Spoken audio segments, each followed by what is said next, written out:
তুমুল জনপ্রিয় ডাক্তার তাসনিম জারা, সোশ্যাল মিডিয়ায় যার তুমুল জনপ্রিয়তা, সেই তাসনিম জারাকে আমরা হঠাৎ করে দেখলাম যে এনসিপির সাথে এসে যুক্ত হতে জুলাই বিপ্লবের পরে। সেই জুলাই বিপ্লবের পরে তাসনিম জারা এবং তার হাজব্যান্ড, তিনিও উচ্চশিক্ষিত এবং অক্সফোর্ডে পড়া, এই দুইজন এসে যুক্ত হলেন এনসিপিতে। এনসিপিতে মানে বৈষম্য বিরোধী ছাত্র সংগঠনের সঙ্গে তারা এক ধরনের যুক্ত ছিলেন। হঠাৎ করেই গতকালকে তিনি পদত্যাগ করলেন এবং এই যে দেশের মধ্যে যখন সব কিছু ঘুরে গেছে তারেক রহমানের দিকে, তখনই আরেক ধরনের একটি চমক, সেটি তাসনিম যারা পদত্যাগের কারণ হলো এনসিপি সরাসরি ঘোষণা দিয়ে জামাতের জোটে যুক্ত হয়েছে এবং এনসিপি জামাতের জোটে যুক্ত হওয়ার পরে এনসিপির যিনি প্রধান নেতা নাহিদ ইসলাম, তিনি জানিয়েছেন এটি আদর্শিক কোনো জোট নয়, এটি নির্বাচনী জোট, এটি এক ধরনের বৃহত্তর ঐক্য গড়ে তারা নির্বাচনে যেতে চান, সেই জন্য একটি জোট। আমাদের আজকের বিষয় তাই রাজনীতি জোটের না ভোটের, রাজনীতি জোটের না ভোটের। ইস্পাহানি মির্জাপুর জিরাওয়ারে স্বাগত জানাচ্ছি। আমি তৌহিদ শান্ত। আমাদের সঙ্গে রয়েছেন জাতীয় নাগরিক পার্টি এনসিপির যুগ্ম মুখ্য সমন্বয়ক মোহাম্মদ আরিফুর রহমান তুহিন, আপনাকে স্বাগত জানাচ্ছি। এবং রয়েছেন ডেইলি টাইমস অব বাংলাদেশের উপদেষ্টা সম্পাদক এবং সাবেক জাতীয় প্রেস ক্লাবের সাবেক সাধারণ সম্পাদক ইলিয়াস খান, আপনাকে স্বাগত জানাচ্ছি। দর্শক, আমরা একটু বরাবর মতো যে শিরোনামটি দেখাই, সেই শিরোনাম দেখে আলোচনা শুরু করব। নির্বাচন সামনে রেখে সাইবার নিরাপত্তা জোরদারের নির্দেশ প্রধান উপদেষ্টার। নাগরিক সেবা খাতগুলো বিশেষ গুরুত্ব দিয়ে বিবেচনার তাগিদ। জাতীয় নির্বাচনের মনোনয়নপত্র গ্রহণ ও দাখিলের শেষ দিনকাল। এ পর্যন্ত মনোনয়নপত্র সংগ্রহ করেছেন ৩,০০০-এরও বেশি প্রার্থী। নির্বাচন সামনে রেখে ঢাকার বাইরে সফর করবেন তারেক রহমান।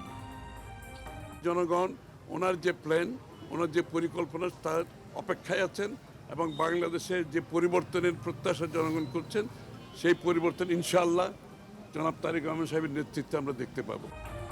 জামায়াত নেতৃত্বাধীন জোটে এনসিপি ও এলডিপি। দুটি দল আমাদের সাথে সম্পৃক্ত হয়েছে, এলডিপি এবং এনসিপি। আগামী 10 দিনের মধ্যে হাদি হত্যার তদন্ত প্রতিবেদন জানালেন স্বরাষ্ট্র উপদেষ্টা। হত্যাকারী ফয়সাল ভারতে স্বীকার করল পুলিশ। ইনকিলাব মঞ্চের বিক্ষোভ। এবং জগন্নাথ বিশ্ববিদ্যালয় ছাত্র সংসদ নির্বাচন মঙ্গলবার, প্রচারণায় মুখর ক্যাম্পাস। ভোটের প্রস্তুতি সম্পন্ন।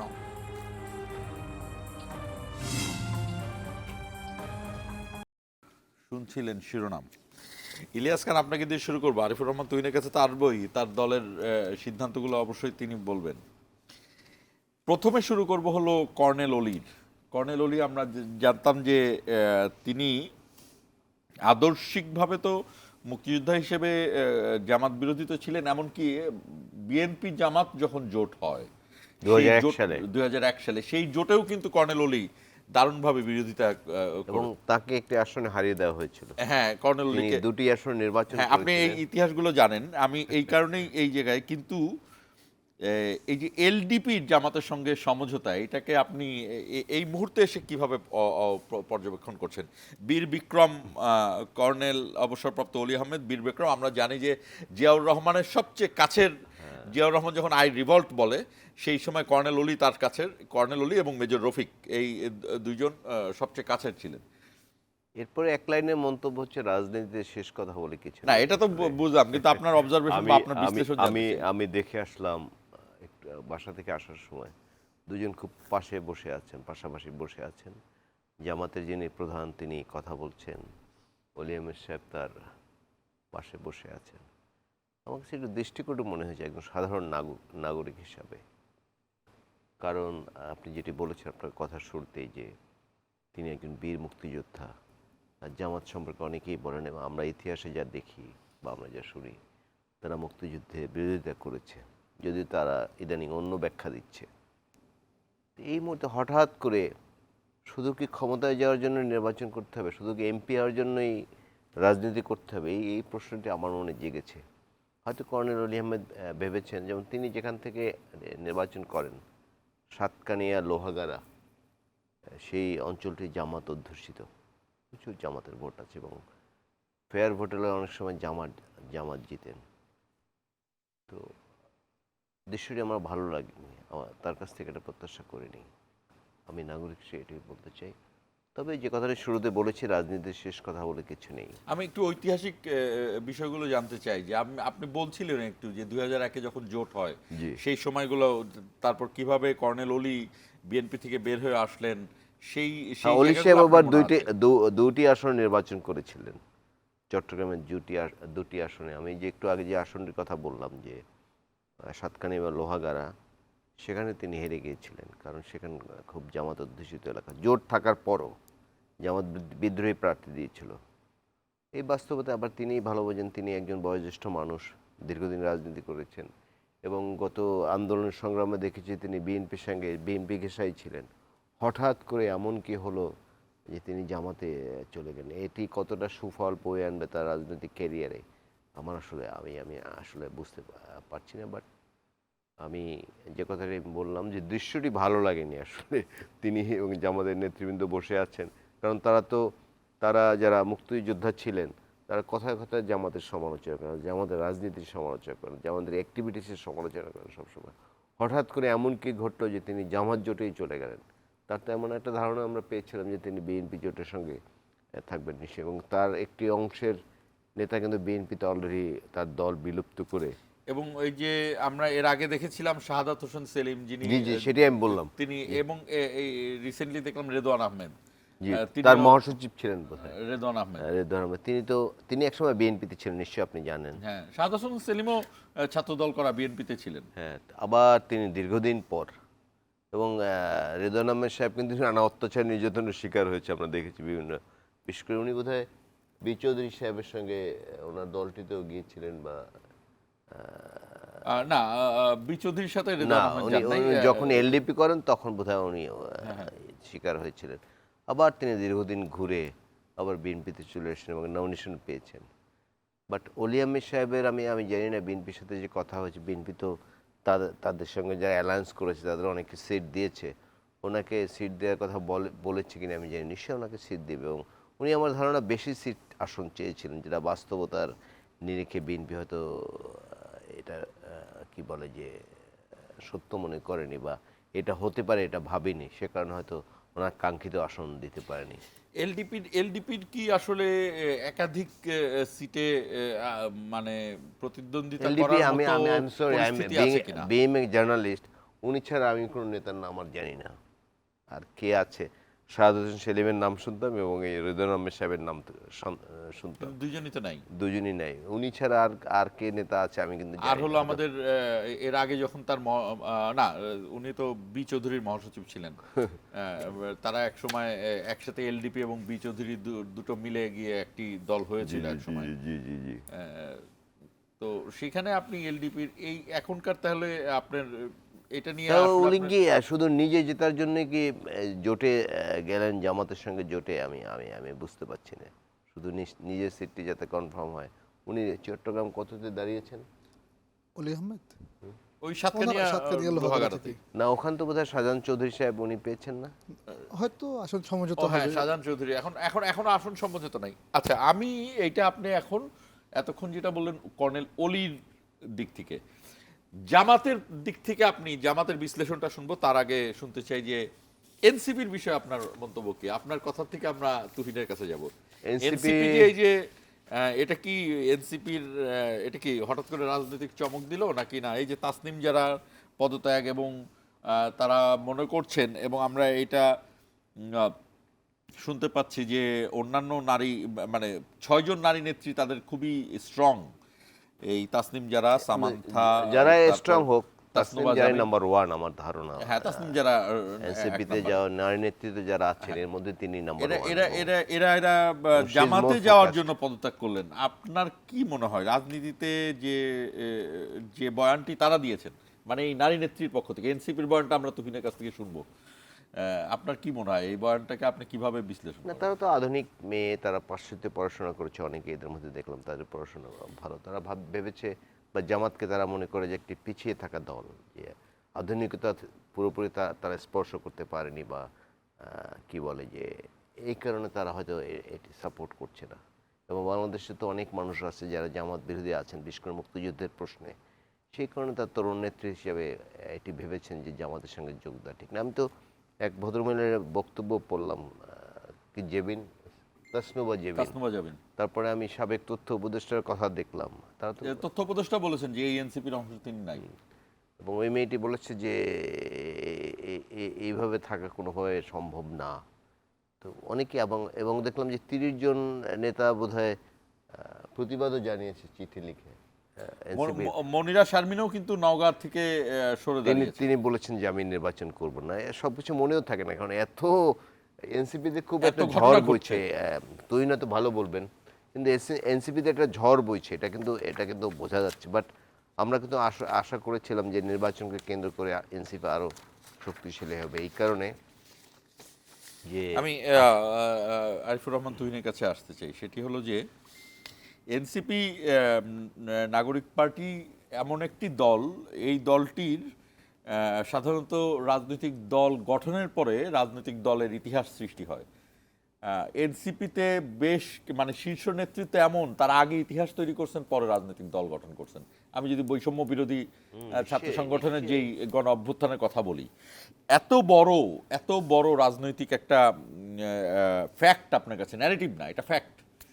এত বড় ইতিহাস থাকতেও এনসিপির আসলে সংকটটা কোথায়? এই যে একের পর এক এই যে যেটা ইলিয়াস খান বলেন ঝড়, আপনাদের কি ঝড় চলছে নাকি না আপনারা একের পর এক চমক দিতে চাচ্ছেন? এটা কি আপনারা রাজনৈতিক স্টান্টবাজির মধ্যে যাচ্ছেন নাকি না আসলেই ভেতরে ঝড় চলছে? হ্যাঁ, ধন্যবাদ।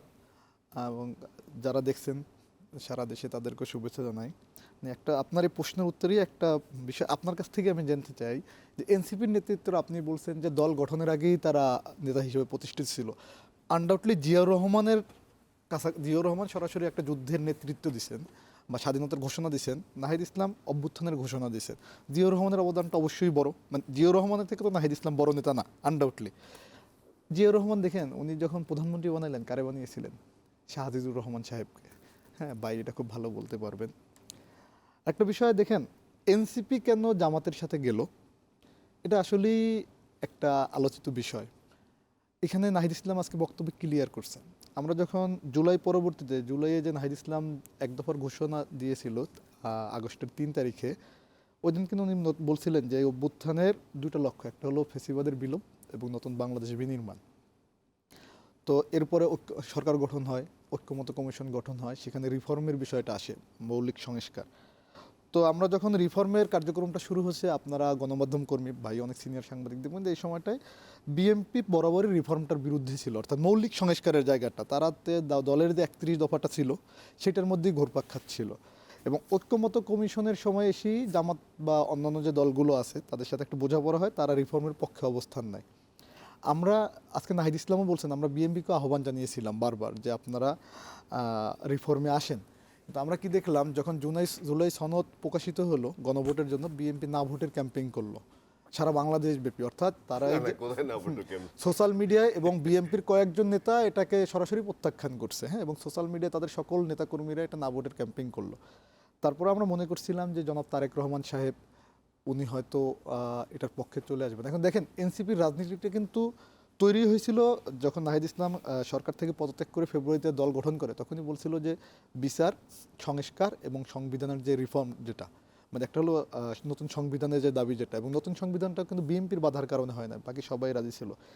সেই জায়গা থেকে আমরা জামাত ইসলামের সাথে একটা মানে সকল যে মানে সংস্কারের পক্ষে যে ভোটটা আছে বাংলাদেশে, সেই ভোটটাকে আমরা একটা বাক্সে নেওয়ার জন্যই এই আসনের যে সমঝোতা বা জোট বলেন যেটা বলেন, সেই জায়গাটা আমরা পৌঁছেছি।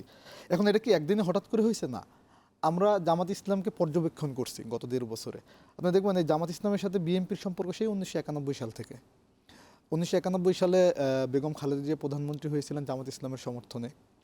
96 যখন জামাত তার সমর্থন ছড়িয়ে দেয়, মানে আমি জাস্ট কেসটা বলতেছি তাদের, যে একটা আলোচনা আছে না যে সঙ্গে থাকলে সঙ্গী, না থাকলে জঙ্গি। হ্যাঁ, 96 যখন প্রত্যাহার করে নেয় খালেদা জিয়া, সঙ্গে থাকলে সঙ্গী, না থাকলে জঙ্গি, এটা কি বিএনপি বলে? না, একটা মানে প্রবাদ বাক্য বলতেছি। 96 সালে যখন জামাত সমর্থন প্রত্যাহার করে নেয়, বেগম খালেদা জিয়া একটা একতরফা নির্বাচন করে, পরবর্তীতে তত্ত্বাবধায়ক সরকার ব্যবস্থা নেয়। আবার আপনার ভাইয়ার ভালো বলতে পারবেন, 2000 সালে যখন আবার জামাত আর বিএনপি জোট বাঁধে, তারপরে কিন্তু আবার বাংলাদেশে তারা ক্ষমতায় আসে, বিএনপি জামাত জোট সরকার যেটাকে বলে, এবং সেই জোট 2000 সালের জোট 2023 সাল পর্যন্ত তারা অলমোস্ট কন্টিনিউ করছে, মানে 22 সালে এই দূরত্বটা তৈরি হয়েছে। এবং জামাতের এই নেতারা তারা দানের শীষ মার্কাও নির্বাচন করছে, হ্যাঁ যদি ভুল করে না থাকি 2018 করছে। হ্যাঁ 2018-তে। সো আপনি দেখেন এটা কেন হয়েছে, এই বিষয়গুলো খালেদা জিয়া কেন 1991 সালে খালেদা জিয়া আর বিএনপির ভিতরে জামাতের সাথে আর বিএনপির সাথে গাঁটছড়া জোট হয়েছিল বা বোঝাপড়া হয়েছিল, ওই সময় প্রধান লক্ষ্য ছিল মানে আওয়ামী লীগের নামক যে ফেসিবাদ যাতে আবার নতুন করে উত্থান হয়, কেবল একটা গণ অভ্যুত্থান হয়েছে 90-এর গণ অভ্যুত্থান, সেই ফসলটা যাতে ঘরে আসে। আবার 2000 সালে কেন হয়েছে, 96 যখন শেখ হাসিনা ক্ষমতায় আসার পরে সে সারা দেশে একটা মানে কি বলে আধিপত্যবাদের রাজনীতির প্রবেশটা তো মূলত 96 সালের পর থেকে, তখন সে আধিপত্যবাদ মোকাবেলায় কিন্তু 2000 সালে বিএনপি জামাত জোট করে। সেই জোটটা 2022 সাল পর্যন্ত করে ফুল ফেজে ছিল, 22 সালের পরে এসে তাদের ভিতরে একটা দূরত্ব তৈরি হয়। আমরাও ঠিক সেই কাজটাই করেছি, যে যেহেতু এই দেশের মানে বারবার কি আপনি 7ই নভেম্বর দেখছি আমরা, 90-এর গণ আন্দোলন ছিলেন, মানে বাইরে তো পুরোটাই দেখছেন, 24-এর আমরা গণ অভ্যুত্থান দেখছি, রক্তপাত, গুম খুন, বারবার কি এই জাতি ফিরে যাবে? এই জন্য কি দরকার, আমরা বলছি যে মৌলিক ক্ষমতার যে কাঠামো, যে ফেসিবাদ যে তৈরি করে দেয় সংবিধান, এটাকে রিফর্ম দরকার, ওইটাকে মাথায় রেখে। এবং এখানে দেখেন বিএনপির যেভাবে জোট ছিল যে বিএনপির নীতি আলাদা, জামাতের নীতি আলাদা, আমাদেরও যে এই যে বোঝাপড়াটার জায়গাটা তৈরি হয়েছে, সে জায়গায় আমাদের নীতি আলাদা, জামাতের নীতি আলাদা। একটা পয়েন্টে এসে আমরা এক হয়েছি যে গণভোটের পক্ষে সব মানে যতগুলো ভোট আছে সংস্কারের পক্ষে, সেটা এক বাক্সে পড়ে গণভোটকে জয়যুক্ত করতে হবে, এবং যেহেতু এটাকে পার্লামেন্টে আবার রেটিফাই করতে হবে, তো পার্লামেন্টে সরকার গঠন করার মাধ্যমে যে জুলাইয়ে মানে ঐক্যমত্য কমিশনের 6 মাসের যে দীর্ঘ সংলাপে যে সিদ্ধান্ত পৌঁছেছে, এবং জনগণ হাবোর্ডে জয়যুক্ত করলে তো এটা ম্যান্ডেট দিল, সেই ম্যান্ডেট যাতে বাস্তবায়ন করতে পারে, এজন্যই আমাদের এই জোটের জায়গাটা। তারপরে কিন্তু আমরা জামাতকে, কারণ সে যেহেতু একটা রেডিক্যাল ফোর্স, হ্যাঁ, বা একটা ইসলামী ভাবধারার দল, রেডিক্যাল ফোর্স, ইসলামিক ভাবধারার দল হিসেবে দাবি করে না, দাবি করা হয়, আমি মনে করতেছি না, মানে যারা এতদিন তাদের বন্ধু ছিল তারা বলতেছেন, বিএনপি যেহেতু বলে আর কি, হ্যাঁ। সো সেই জায়গাটা থেকে আমরা তারা অবজারভেশন করছি আসলে কি সে রেডিক্যাল ফোর্স। তো আমরা দেখলাম যে ডাকসুতে আপনি দেখেন সে একটা খুব ইনক্লুসিভ জায়গায় একটা প্যানেল দিয়েছে, সে জায়গায় দেখবেন জুমা আছে, বা যে সর্বমিত্র চাকমা আছে, এবি জুবাইররা আছে, হ্যাঁ, মুসাদ্দিক ইবনে মুহাম্মদ আছে, ইভেন রাকসু চাকসু, ওখানে ওরা কিন্তু একটা ইনক্লুসিভ প্যানেল করছে। এবং ওইটাকে ব্যাপারটা এরকমের ঘটে না যে ঢাকা বিশ্ববিদ্যালয় ডাকসুতে সাদেক কায়েম ভিপি হওয়ার পরে বা অলমোস্ট তো ওদের প্যানেলই জিতছে, পুরোটাই ওদের প্যানেল জিতছে একটা বাদে, আর একটা স্বতন্ত্র রাফিয়া বাদে, যে তারা তাদের কিছু চাপিয়ে দিচ্ছে, সেটা করে না। এবং অন্যান্য ছাত্র সংসদগুলোতে কিন্তু এটা করছে। তো দেখার কাছে আমার কাছে মনে হয়েছে যে যেটা জামাত বিএনপি জামাতের সময়ে যে জামাতটা ছিল তার থেকে সে আরও মডারেট হচ্ছে। সো আমরা, এটা তো আসলে সরকারের জোট না, এটা হলো রিফর্মের জোট। আজকে নাহিদ ইসলাম এটা ক্লিয়ার করছেন, আমরা সংস্কারের পক্ষেই জোটটা করতেছি। এখন আলোচনা করলে তো করতেই পারেন, যত পিছনে এটা নয়, আমরা একটা নতুন বাংলাদেশ, আমাদের রাজনীতি এখন মূল ফ্যাক্টর কি বাংলাদেশে আধিপত্যবাদ, ভারতীয় আধিপত্যবাদ, সেটা নিয়ে আমরা বিএনপির কোনো স্ট্রং অবস্থান দেখতেছি না, অথচ আধিপত্যবাদের সবথেকে বেশি শিকার কিন্তু বিএনপি। এসে প্রথম যে ভাষণ দিলেন সেই ভাষণে তো সে বললেন যে আধিপত্যবাদের বিরুদ্ধে তার অবস্থান। দেখেন এই জায়গায়ও কিন্তু কথা, আপনি তারেক রহমান বলতেছেন এক কথা, তার নেতাকর্মীরা আরেক কথা বলতেছেন, তার নেতাকর্মীরা হাতিকে বলতেছেন গিনিপিগ, তার নেতারা জুলাইকে কতটা ওন করতেছে, অন্যান্য নেতারা এই আধিপত্যবাদকে কতটা ওন করতেছে, সেটা তো একটা ফ্যাক্টর। এবং আমি জানি না যে জনাব তারেক রহমানের কাছ থেকে আমরা প্রত্যাশা করছিলাম যে উনি অন্তত শেষ পর্যায়ে সেই রিফর্মটা মেনে নেবেন, কিন্তু উনি সেটা, আপনি রিফর্ম নিয়ে কিন্তু উনি কোনো বক্তব্য দেন নাই, উনি যে বক্তব্য দিচ্ছেন। সো আমরা এটা হতাশ হয়ে দেশের স্বার্থে, আধিপত্য মানে দেশের সার্বভৌমত্বের স্বার্থে, জনগণের আর যাতে রক্তপাত না হয়, যার কারণে আমরা একটা মানে সবগুলো সংস্কারের প্রশ্নে জোটটা করছি। আমি ছোট্ট একটা বিরতি যাবো, তবে বিরতির আগের প্রশ্ন রেখে গেলাম ইলিয়াস খান আপনার কাছে। একটু আগে আমরা কর্নেল অলির দিক থেকে আমরা জামাতকে দেখতে চেয়েছি, এবার জামাতের সাথে যে কর্নেল অলি যুক্ত হলো, জামাতের সাথে যে এনসিপি যুক্ত হলো, জামাতের ফ্রেমে বা জামাতের লেন্সে কি হবে, এই বিশ্লেষণটা আমি আপনার কাছে জানতে চাই। এবং একই সাথে আরিফুর রহমান তুহিন নিজেও যে কথাগুলো বললেন সেই জায়গার জবাবও জানতে চাই। দর্শক আমাদের সঙ্গেই থাকুন, 1 মিনিট পরে ফিরছি।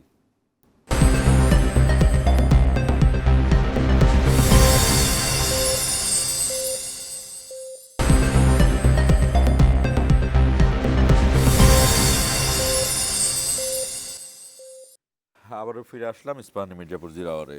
ইলিয়াস খান, আপনার কাছে আমার যে প্রশ্নটি ছিল যে আমরা কর্নেল অলি বা মুক্তিযুদ্ধের এই সাইড থেকে আমরা দেখছিলাম যে তারা যে যোগ দিল, আমি জানতে চাই জামাতের কি লাভ হচ্ছে এবার? জামাত এখন এটা নিয়ে তার রাজনীতিতে কতটা শক্তিশালী হবে? যেমন আপনি মনে আছে যে কবি আল মাহমুদ যখন সংগ্রামে জয়েন করেন, সেটি নিয়ে কবি আল মাহমুদকে যতটা স্ট্রাগল করতে হয়েছে, জামাত তার চেয়ে 3 গুণ লাভবান হয়েছে।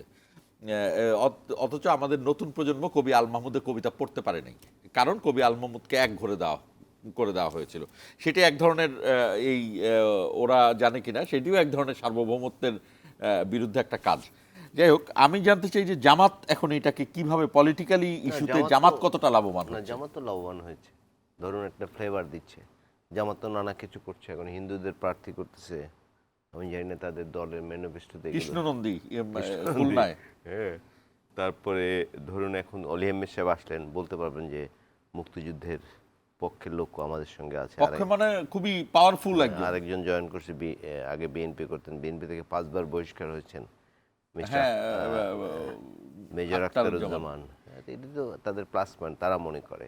তারপরে ইয়াং ফোর যারা এনসিপি অনেকে ধারণা করতেন যে অনেক প্রগতিশীল নেতাও আছে, বাট তারা জয়েন করেছে। এখন শো করবে যে ধরুন এনসিপি যারা নেতৃত্বে আছেন, তাদের কিন্তু এই স্বৈরাচার বিরোধী আন্দোলনে জামাত, বিএনপি বা অন্যান্য দল আন্দোলন করেছে, সবই ঠিক আছে, বা চূড়ান্ত আন্দোলনে কিন্তু ছাত্রদের নেতৃত্বে হয়েছে, অস্বীকার করার সুযোগ নেই। এবং এই যারা জামাতে এই এনসিপির নেতৃত্বে আছেন, তারা কিন্তু একদম পুরো ভাগে ছিলেন, তারাও জামাতের সঙ্গে আছে। মানুষকে বোঝানো সম্ভব যে এই যে জুলাইয়ের যে ফোর্স, সেই ফোর্সটি আমাদের সঙ্গে, জামাত তো লাভবান হয়েছে, বাট ওনারা কতটুকু লাভবান হয়েছে আমি সন্ধিহান, যেটি আমি আগের পর্বে, মানে এনসিপি এলডিপিরা কতখানি লাভবান হ্যাঁ, হবে? সেই প্রশ্নটি আমার আছে। যেমন এলডিপি তো ধরুন একটা নমিনেশন কয়টা দিচ্ছে এলডিপি, এটা এখন চূড়ান্ত হয় না, আজকের মধ্যে হয়ে চূড়ান্ত যাবে। হয় না। এনসিপি কি কয়টা দিচ্ছে, চূড়ান্ত হয়েছে না? কালকে সকালে জানা যাবে। আচ্ছা, এখন পর্যন্ত আমরা যেটা জানছি যে এনসিপির প্রায় 60টা আসন তারা পাবে টোটাল। আমরা জমিয়তে আর না, 60টা না, 30টা নিয়ে দেখলাম। 110টা আসনের একটা, আমি 30টা দেখলাম বোধহয়। না টোটাল 110টা আসন জামাত তার শরীকদেরকে ছাড়বে, এটা পত্রিকায় দেখলাম সম্ভবত। চরমনায় পীর সাহেব এবং মামুনুল হক সাহেব, একবার শুনেছিলাম তারা জোটে থাকবেন না জামাতের সঙ্গে, আবার দেখলাম যে তারা জামাতের সঙ্গে আছে। তো যে কথাটা আমি বলতেছিলাম সেটাই আমি বলে শেষ করি।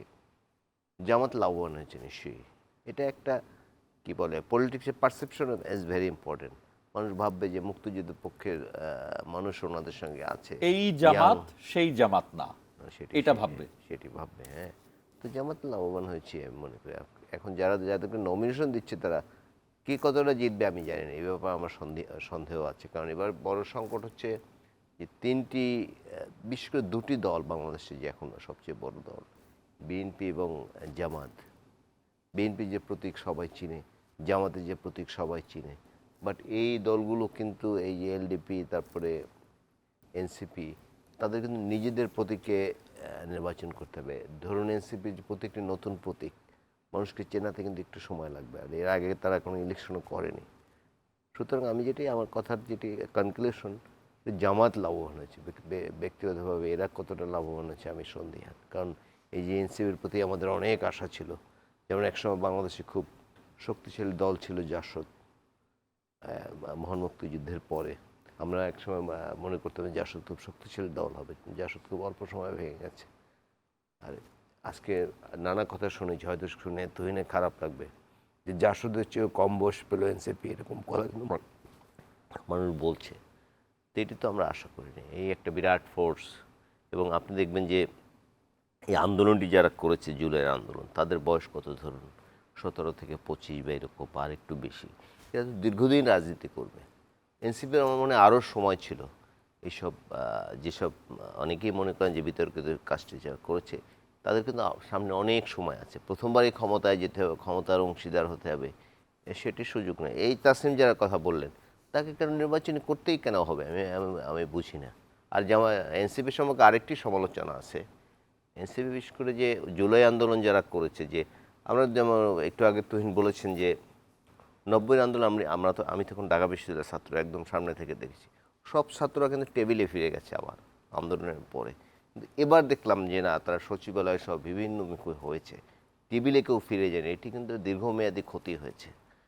তারপর আমি যেটি বলতে চাই, একটা পরিবর্তনের অঙ্গীকার নিয়ে তারা এসছে, আমরা চাই সে পরিবর্তনটি হোক, আমরা আশাহত হতে চাই না।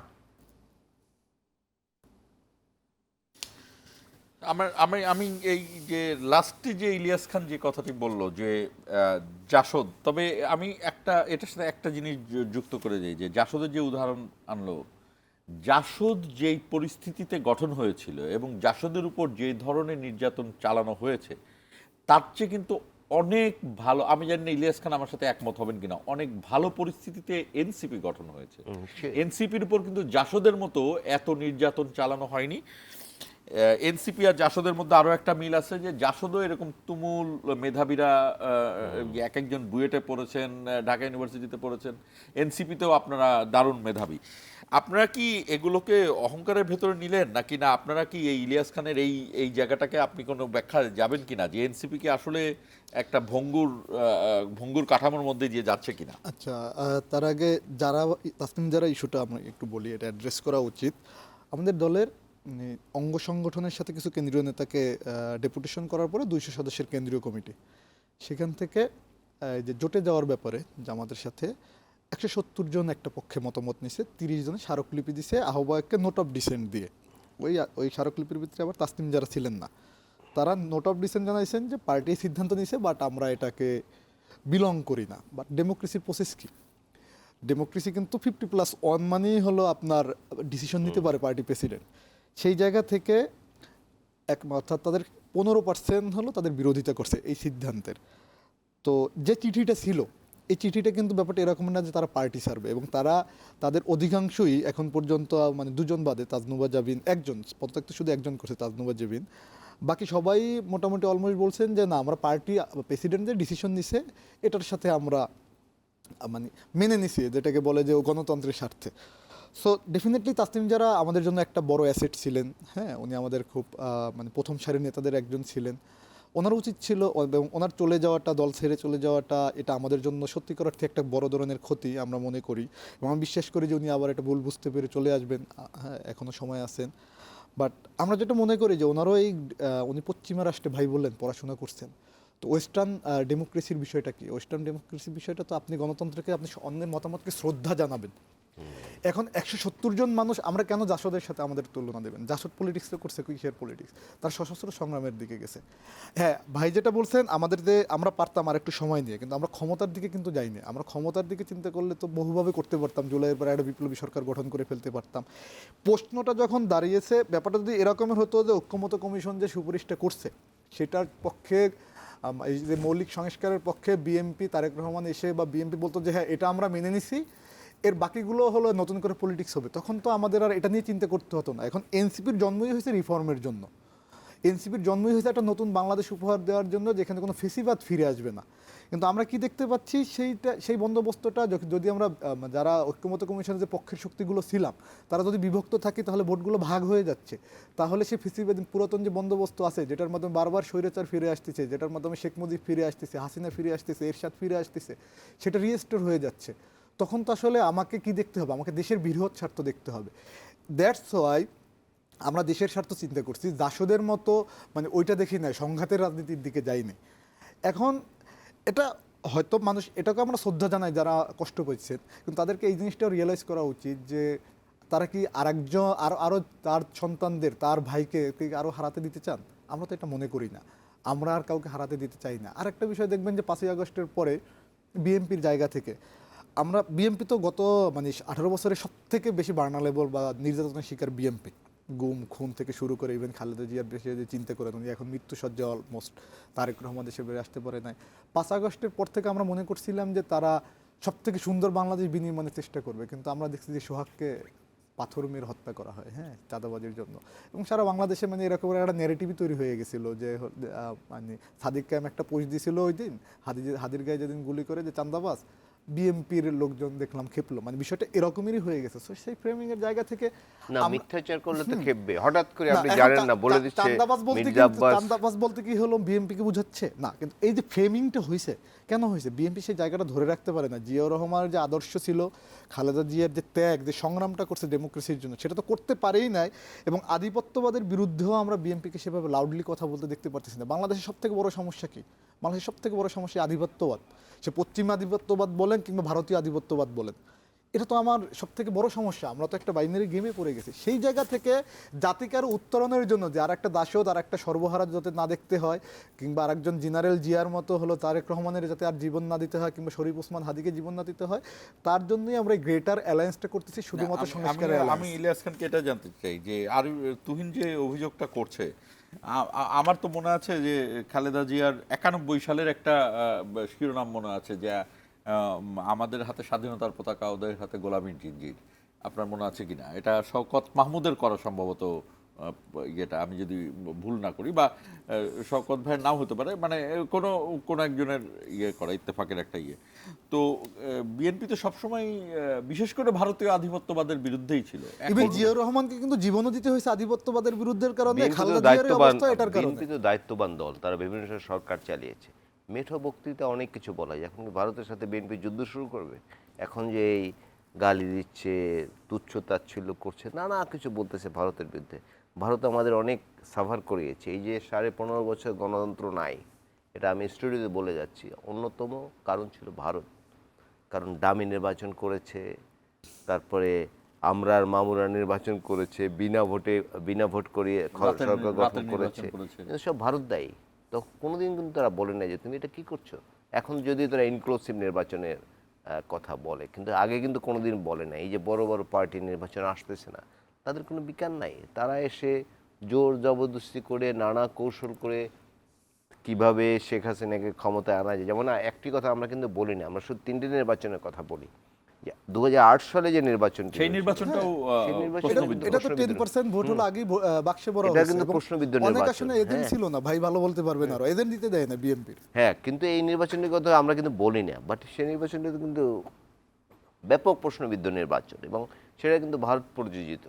সুতরাং ভারতকে বন্ধু বলার, বন্ধু কূটনৈতিক ভাষায় আমরা ওদের বন্ধু বলি, আমাদের বন্ধু রাষ্ট্র। কারণ আপনি ইচ্ছে করলেই কিন্তু প্রতিবেশী চেঞ্জ করতে পারবেন না, প্রতিবেশী চেঞ্জ করার সুযোগ নেই। কিন্তু আমাদের দুর্ভাগ্য, আমাদের এমন এক প্রতিবেশী, তাদের সাথে যে আমাদের বর্ডারটি, সেখানে পৃথিবীর সবচেয়ে বেশি কিলিং হয় বর্ডার, এবং একপাক্ষিক কিলিং, শুধু বাংলাদেশের মানুষ হত্যা করা হয়। ধরুন ভারত আর পাকিস্তান চিরবৈরী রাষ্ট্র, কিন্তু আপনি শুনবেন না যে বর্ডারে মানুষ মারা গিয়েছে, হয়তো 1 বছরেও শুনবেন না। হঠাৎ হঠাৎ যুদ্ধ হয় তাদের, কিন্তু প্রতিদিন মানুষ মারা, নানাভাবে যে অত্যাচার নির্যাতন যে চালে, সেগুলো কিন্তু হয় না। কিন্তু আমাদের এখানে কিন্তু হয়। আমরা বারবার বলেছি, বিএনপির পক্ষ থেকে বারবার বলা হয়েছে। এখন আমি মানিক মে এভিনিউর দাঁড়িয়ে ভারতের গালাগালি, এটা তো দায়িত্ববানের পরিচয় না। কারণ বিএনপি তো সরকার চালিয়েছে, তারা বোঝে যে একটা রাষ্ট্রের সাথে আর রাষ্ট্রের কেমন সম্পর্ক হবে।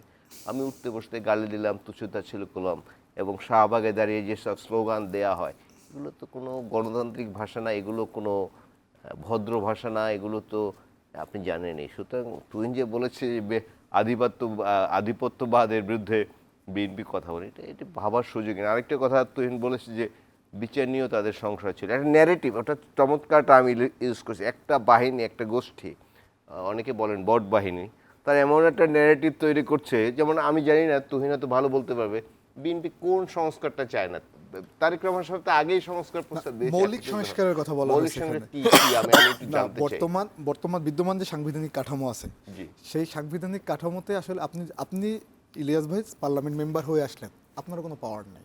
পার্টি প্রেসিডেন্ট যা বলবে এটাই চূড়ান্ত। কারণ পার্টি প্রেসিডেন্টই হলো একই সাথে প্রধানমন্ত্রী হচ্ছেন, তিনি সংসদের সভাপতি হচ্ছেন, এবং অ্যাকর্ডিং টু দ্য আর্টিকেল 70 সে জায়গায় হলো আপনি পার্টি প্রেসিডেন্টের ডিসিশনের বাইরে আপনার কোনো যাওয়ার অপশন নেই। এবং ইন্টারেস্টিং দেখেন, বাংলাদেশে আরেকটা বড় সমস্যা কি, করাপশন। সাংবিধানিক যে পজিশনগুলো, সেই পজিশনগুলোর ভিতরে করাপশন রোধের সব থেকে 3টা জায়গা, মানে একটা হল ডিক্টেটর হওয়ার জায়গায় হল মানবাধিকার লঙ্ঘন, সাংবিধানিক জায়গা যেটাকে বলা হয় যে আপনার দুর্নীতিমুক্ত করার জন্য দুদক, এবং ইন্টারনাল অডিটের জন্য সিজিএ। এর পাশাপাশি আপনি আরও যদি মনে করেন অ্যাড করবেন বিচার বিভাগ।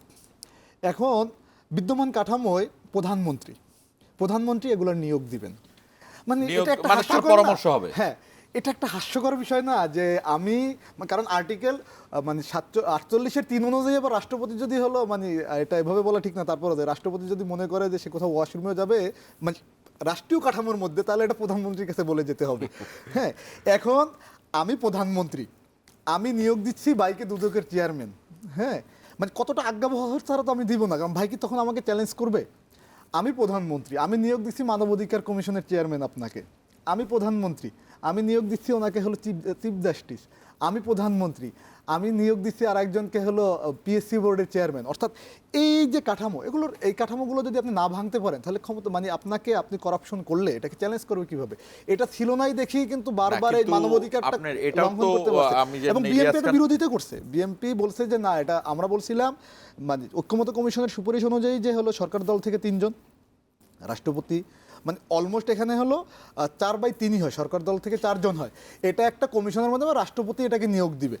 একটা জায়গা আসছে যে হ্যাঁ, আমরা এটা সবাই ঐক্যমত ছিলাম যে সুপ্রিম জুডিশিয়াল কাউন্সিলের মাধ্যমে বিচারপতিদের তদন্ত করতে পারবে, কিন্তু বাকি সবগুলো তো ওই যেইলাও সেই কদুর জায়গায় রয়ে কিন্তু যাচ্ছে। এই- তাহলে আমি- আপনি আমি- রিফর্ম করবেন, আপনার বিরুদ্ধে যদি আমি মানবাধিকার লঙ্ঘন করি, আমি প্রধানমন্ত্রী, আমি ভাইর হলো মানবাধিকার লঙ্ঘন করছি, আপনার তো সেই বাংলাদেশে সেই বিদ্যমান কাঠামোয় নাই, কারণ আমি তো তাকে নিয়োগ দিচ্ছি, আমার বিরুদ্ধে সে চ্যালেঞ্জ করতে পারবে না। এই জন্যই দেখবেন হলো বিচারপতি খায়রুল হকরা জন্মায়, বিচারপতি মানিকরা জন্মায়, হ্যাঁ, কিংবা এই যে দুদককে আমরা আগে বলতাম যে দুর্নীতির মানে কি বলে এটাকে ক্লিন সার্টিফিকেট দিত আর কি, হ্যাঁ, ক্লিন সার্টিফিকেট আমি ইলিয়াস খান আপনার কাছে থাকলো এই তুহিন যে প্রশ্নগুলো তুললো সেই প্রশ্নের উত্তরও থাকবে, এবং একই সঙ্গে এই থাকবে যে বিএনপি তো 27 দফা দিছে প্রথমে, তারপরে 31 দফা, এবং এগুলো যতগুলো সংস্কারের কথা এনসিপি বলছে তার প্রতিটা সংস্কার তো বিএনপির ওই সংস্কারে গেছে, কিন্তু বিএনপির কপালে কেন এইটা জুটলো যে সংস্কার বিএনপি চায় না? আমি এই প্রশ্নের উত্তর আসবো ছোট্ট একটা narrative তৈরি করা ছোট্ট হচ্ছে। একটা বিরতি থেকে ফিরে। আর দর্শক, আবারও নিচ্ছি ছোট্ট একটা বিরতি, আমাদের সঙ্গেই থাকুন।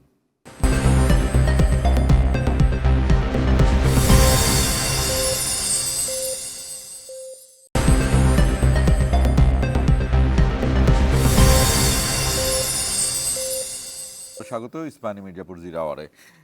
তুহিন অনেকগুলো অভিযোগ করছিল, আমি এক কথাই সেটা বললাম যে এই যে বিএনপির 27 দফা, আপনার মনে আছে নিশ্চয়ই যে 27 দফা সংস্কারের যে ধাপটি, এবং সেখানে পরে 31 দুইবারের দফা বেশি করেছে। প্রধানমন্ত্রী নয়, সংসদের আরেকটি কক্ষ করা যায়, এগুলো কিন্তু এই 27 দফার মধ্যে ছিল, এবং একইভাবে পরে জোটের সাথে মিলে তারা 31 দফা করলো। এই যে এই সংস্কারগুলো বিএনপির ইয়েতে ছিল। আরো একটা মজার জিনিস বলি, যদি আপনি জিয়াউর রহমানের 19 দফার কথা মাথায় নেন, ওইগুলোও কিন্তু বাংলাদেশের প্রধান সংস্কারের একটা, এটা তো তুহিনরা মানবেন নিশ্চয়ই। তারপরও বিএনপির কপালে কেন এটা জিতলো যে সে সংস্কার চায় না? না না, কিছু লোক এই ক্যাম্পেইন চালাচ্ছে। ও একটু আগে টার্মটা ইউজ করেছে ন্যারেটিভ, এই ন্যারেটিভ তৈরি করতে চায়। যেমন বলা হচ্ছে যে বিএনপি নাকি বিচার চায় না। তো একটু আগে তুহিনই বলেছে যে গত 17.5 বছরে শেখ হাসিনার শাসন আমলে সবচেয়ে ক্ষতিগ্রস্ত হয়েছে বিএনপি, সবচেয়ে নির্যাতিত হয়েছে বিএনপির অনেক নেতা, ঘরে ঘুমোতে পারেনি। তুহিনদের দলে তো এমন কিছু কিছু লোক আছে যারা ছাত্রলীগের মধ্যে ঢুকেছিল, আবার ছাত্রলীগ যে ক্ষমতাচ্যুত, মানে দুই আমলেই শান্তিতে থাকলাম। এই যেমন একজন নেতা আছেন কি উত্তরাঞ্চলে কি, হাসনাত আব্দুল্লাহ, না না সার্জিস, তিনি নাকি ছাত্রলীগ করতেন, আমি কিন্তু শুনেছি। সে সার্জিস আলম ছাত্রলীগ করতো, কিন্তু জুলাইয়ে কিন্তু ছাত্রলীগ থেকে প্রথম রিভোল্ট করা ব্যক্তি সে, এবং সে আমাদের তৃতীয় সমন্বয়ক তালিকায় সে 3 নম্বর তাহলে ব্যক্তি। ছাত্রলীগ করলে আমি জানি না তারা কি করেছে। আমরা যখন হলে ছিলাম দেখলাম যারা পলিটিক্স করে, ফাও খায়, ছাত্রদের নির্যাতন করে, গেস্ট রুমে নিয়ে যায়। তা আমি ছাত্রলীগের আমলে এগুলো করলাম, আবার যখন একটু সময় দেখলাম চেঞ্জ হয়েছে, আমি সঙ্গে সঙ্গে ভোল পাল্টিয়ে ফেললাম। তো বিএনপি তো ছাত্রদলের একটি ছেলেকে এভাবে করতে পারে না, নিতে পারে না। তারা কোনো গুপ্ত বাহিনী ছিল না কোথাও, তারা তো গুপ্ত রাজনীতি করে নাই। বাট অনেকে শুনি গুপ্ত, এবং গুপ্ত রাজনীতি যারা করেছে তারা এই গুপ্তভাব বেরিয়ে এই প্রচারগুলো চালাচ্ছে। বিএনপি নাকি বিচার চায় না, বিএনপি নেতারা ঘরে থাকতে পারে না। আপনি তো নিশ্চয়ই জানেন, তুহিনও জানেন, তুহিন এখন রাজনীতি করে, বাট বেসিক্যালি এই যে জার্নালিস্ট, হ্যাঁ, বিএনপি দাম নেতাদের খেতে নামে ঘুমাইছে। 450-500 মামলা আছে এক একজন নেতার নামে। কেন ইমাজিন, সোহেল সোহেল ভাইয়ের ভাইয়ের নামে নামে 451টা মামলা না 52টা যেন, এরকম তো অনেকের নাম আছে। মহসিন ইসলামের নামে প্রায় 100 মামলা। তো বিএনপি বিচার করবে না, কে বিচার করবে? আত্মকে বিচার, মব সন্ত্রাস তো আর বিচার না, এটা তো আমাদের মাথায় রাখতে হবে। এবং বিএনপি, আমি আগেই বলেছি, এটা দায়িত্বশীল দল, তারা ক্ষমতায় থেকেছে, দেশ চালিয়েছে এবং ভালোই চালিয়েছে। তো তারা তো যা ইচ্ছে তাই করবে, যা ইচ্ছে তাই বলবে, এটা তো সম্ভব না।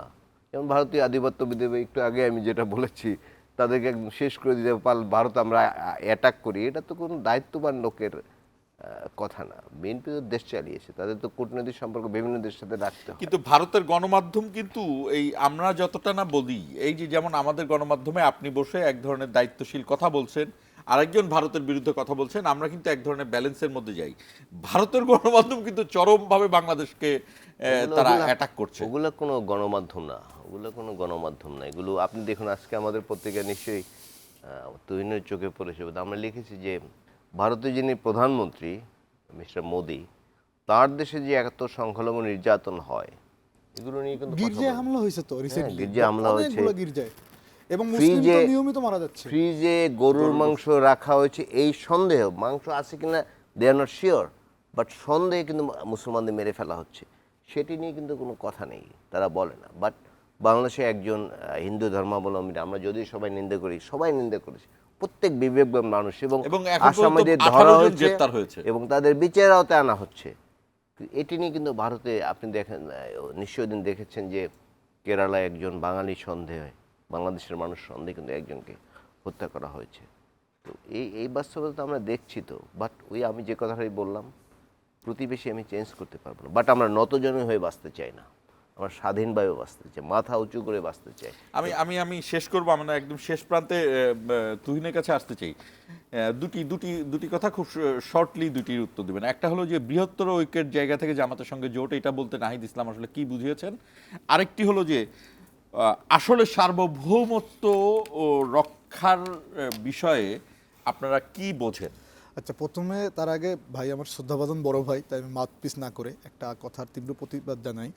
সার্জিস আলম সুসময়ে আসে নাই, যখন জুলাই আন্দোলনের সবচেয়ে নির্মম নির্যাতনগুলো চলতেছে, সেই সময় সে ছাত্রলীগকে, আওয়ামী লীগকে ত্যাগ করে, তাকে ঘৃণার সাথে ত্যাগ করে আন্দোলনটাকে টেনে নিয়ে যাওয়া, এবং প্রথম সারির যে চারজন সমন্বয়ককে আমরা চিনি, নাহিদ আসিফ, সার্জিস এবং হাসনাত, এই চারজন ব্যক্তি, তাদের ভিতরে একজন। এবং আমি বিশ্বাস করি ভাই এটাকে মানে তাদেরকে সম্মান দিবেন। আমরাও আজকে কথা বলতে পারতেছি তাদের এই ত্যাগের বিনিময়ে। তারা কিন্তু সুসময় আনে না, যখন হলো মানুষ মারা যাচ্ছে, গুমের শিকার হচ্ছে নেতারা, সেই সময় তারা নেতৃত্ব দিয়েছে আন্দোলনের। এবং আমরা দেখেছি যে বুলেটের সামনে কিভাবে হলো সার্জিসের, হাসনাত এভাবে হাত তুলে তারা দাঁড়িয়েছিল মানুষকে সেভ করার জন্য। এবং আরেকটা বিষয় বলি ভাই, যে ভারত আমার প্রতিবেশী, তার সাথে আমার সম্পর্ক হবে ন্যায্যতার ভিত্তিতে, আমরা যুদ্ধ চাই না। কিন্তু তার মানে এই না যে সে, এবং মিস্ট্রিয়াস আছে, জেনারেল জিয়াউর রহমানকেও সে হত্যা করছে, যেই আধিপত্যের বিরুদ্ধে কথা বলছে তাকে হত্যা করছে, হাদিকে হত্যা করছে, ইলিয়াস আলীকে হত্যা করছে, আবরার ফাহাদকে হত্যা করছে। তার মানে আমি তার গোলামিও যে মেনে নিব, ব্যাপারটা এরকমের না। তোমার সাথে আমার সম্পর্ক হবে চোখে চোখ রেখে। বিএনপি সে চোখে চোখ রেখে কথা বলতেছি না, যেটা আমরা খালেদা জিয়াকে দেখছি, যেটা আমরা জিয়াউর রহমানকে দেখতেছি। হ্যাঁ, সো এই জায়গাটাই হলো আমাদের সন্দেহের জায়গা তৈরি হয়, যে তাহলে কি সেই জিয়াউর রহমানের যে আদর্শ, সেই জায়গা থেকে কি সরে আসতেছে বিএনপি? তাহলে কি আমরা সেই জায়গাটায় ভয় পাই। কারণ আপনি দেখবেন জিয়াউর রহমানের হত্যাকাণ্ড, এটা তো মোটামুটি সবাই এটা বুঝতেছে। শেখ হাসিনা দেশে আসার সাথে সাথেই হলো জিয়াউর রহমান শহীদ হইতে হয়েছে। সর্বশেষ আমাদের শরীফ ওসমান হাদি, এবং সেই কিলারকে আশ্রয় দিচ্ছে কে? সেই ইন্ডিয়া আশ্রয় দিচ্ছে। সো শাহবাগে তখন তো যখন মানুষের রক্তে আগুন লাগে, তখন ওই ভাষা আসলে সুশীল হয় না। এবং ভাই যে প্রশ্নটা করছেন, নাহিদ ইসলামের অবস্থান ক্লিয়ার, সে বলেই দিছে এই জোট সংস্কারের প্রশ্নে। মৌলিক সংস্কার একটা কথাই বলে, এই যে বিএনপি একটা প্রস্তাব দিচ্ছে তার সংস্কারের মধ্যে যে 100 আসন হবে, ওই যে মহিলা যেভাবে সংরক্ষিত আসনের কোটায়, ভাই তাহলে তো আমি জনগণের টাকা মানে খরচ করে আরো 100 এমপি পালতেছি, এটা তো আমার দরকার নাই। হ্যাঁ, উচ্চকক্ষটা কি? উচ্চকক্ষকে বলা হয়েছে যে কনস্টিটিউশন যে রিফর্মটা হবে, সেটাকে যাতে আইসে শেখ হাসিনার মতো তুঠাট মেজরিটিকে চেঞ্জ করে দিয়ে স্বৈরতন্ত্র কায়েম না করতে পারে, মুজিবের মতো 7 মিনিটে যাতে চেঞ্জ করে, মানে 7 মিনিটে বক্তব্য চেঞ্জ না করতে পারে। তো সেটা প্রপোশনারি লেভেলে যদি হয়, আপনি দেখেন শেখ হাসিনা যখন স্বৈরতন্ত্রটা কায়েম করলো, ওদের ভোট ছিল কত পার্সেন্ট? 43 বা 44%। অর্থাৎ প্রপোশনারি যদি হইতো, মানে ভোটের যে সংখ্যানুপাতে যদি হইতো এটা পিআর পদ্ধতিতে, তাহলে তো সে মানে 56% ছিল শেখ হাসিনার বিরুদ্ধে, তাহলে কি সংবিধান পরিবর্তন করে স্বৈরতন্ত্র কায়েম করতে পারতো? যে রক্তক্ষয়ী আন্দোলনের মাধ্যমে আমরা গণতন্ত্র পাইলাম, আর একটা আন্দোলনের মাধ্যমে তত্ত্বাবধায়ক সরকার পাইলাম, সেই তত্ত্বাবধায়ক সরকারকে বাতিল করতে পারতো না। আমরা সেই জায়গাটা ব্লক করতে চাই। বিচারপতি খায়রুল হক যেভাবে তত্ত্বাবধায়ক সরকারকে বাতিল করে দিয়েছে, এবং জিয়াউর রহমানের 5ম সংশোধনী সংবিধানের, এটা কিন্তু অন্যতম সুন্দর একটা সংশোধনী, সেটাকে বাতিল করে দিয়েছে। কেন দিয়েছে? কারণ ওই যে আজ্ঞাবহ 4 জনকে ডিঙিয়ে খায়রুল হককে বিচারপতি এবং প্রধান বিচারপতি বানানো হয়েছিল। সো এই জায়গাটা আমরা বন্ধ করতে চাই। বিএনপি রাজি হয় না দেখি তার সংস্কারের বিরুদ্ধে। এবং ভাই আমি বিশ্বাস করি আপনি দুঃখ প্রকাশ করবেন, কারণ সার্জিস আলমদের কারণেই আমরা, এবং বেগম খালেদা জিয়া থেকে শুরু করে আমরা প্রত্যেকই মুক্ত লাইফ পেয়েছি। এই বৃহত্তর ঐক্যের জায়গা থেকে জামাতের সঙ্গে যোগ, এটা নিয়ে এক লাইনে বলবেন। হ্যাঁ, বৃহত্তম ঐক্য আমরা আবারও বললাম যে সংস্কারের যে দলগুলো আছিল, সংস্কারপন্থী যে ভোটগুলো আছে, সেইগুলো যদি সেপারেট বাক্সে যায়, কারণ আমরা দেখতে পাচ্ছি যে বিএনপির বিভিন্ন স্তরের নেতাকর্মীরা না ভোটের ক্যাম্পেইন করতেছে সামাজিক যোগাযোগ মাধ্যমে এবং না, বিএনপির দুধ দায়িত্বশীল পাগল। নেতারাও কেউ- সংস্কার নিয়ে কেউ- তুচ্ছ তাচ্ছিল্য করে কথা বলতেছে। মির্জা আব্বাস ভাই থেকে শুরু করে অনেকেরই আমরা দেখছি। না, কোথায় কোথায় এটা না ভোটের ইয়ে করলো? আপনি সামাজিক যোগাযোগ মাধ্যম আপনি দেখেন ছাত্রদলের বিএনপি ছাত্রদল যুব দলের পোস্টেড নেতারা না ভোটের ক্যাম্পেইন করছে। সো আমরা সেই জায়গায় ভয় পেয়ে আমরা মনে করতেছি আমাদের এই সংস্কারটা দরকার, যাতে আর খালেদা জিয়াকে আর আবার কোনো খালেদা জিয়াকে 6 বছর জেলে না থাকতে হয়, কোনো তারেক রহমানকে যাতে 18 বছর সেই ভাই মারা গেছে সে আসতে পারেন। আপনি চিন্তা করেন খালেদা জিয়া যদি মারা যায় তো বুঝতে পেরেছি। তারেক রহমান তো খালেদা জিয়া জানাজাটাও দিতে জি, পারতো না, এটা আপনাকে যাতে না হয়। ধন্যবাদ। আপনাকে ধন্যবাদ ইলিয়াস খান, আপনাকেও ধন্যবাদ, আরিফুর রহমান তুহিনকেও ধন্যবাদ। এটা সত্যিই যে প্রতিবেশী পরিবর্তন করা যায় না, তবে প্রতিবেশীর মনোভাব পরিবর্তন করা যায়। এটি হলো কূটনীতি।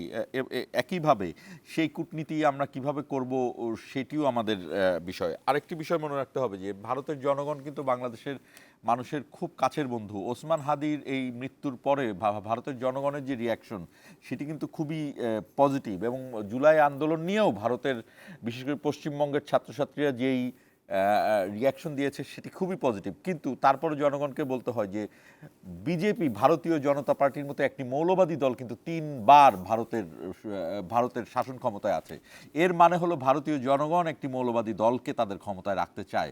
অর্থাৎ বাংলাদেশ তো কখনো এখন পর্যন্ত 53-54 বছরে জামাত ইসলামীকে ক্ষমতায় নেয়নি, আগামীতেও নেবে কিনা আমরা জানি না, কিন্তু তারপরও এখন পর্যন্ত আমরা বলতে পারি যে বাংলাদেশে কোনো মৌলবাদী দল ক্ষমতায় যায়নি। কিন্তু ভারতে অন্তত গেল 3 টার্ম একটি মৌলবাদী দল ক্ষমতায় আছে। এটা ভারতের জনগণ নিশ্চয়ই ভাববেন।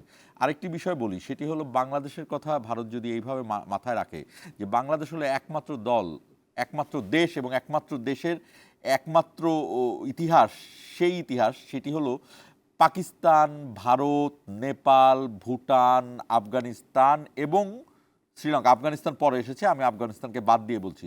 এই প্রত্যেকটি দেশ চুক্তির মাধ্যমে স্বাধীন হয়েছে, বাংলাদেশ একমাত্র যুদ্ধ করে স্বাধীন হয়েছে। তো বাংলাদেশের ইতিহাসটা কিন্তু অন্যরকম।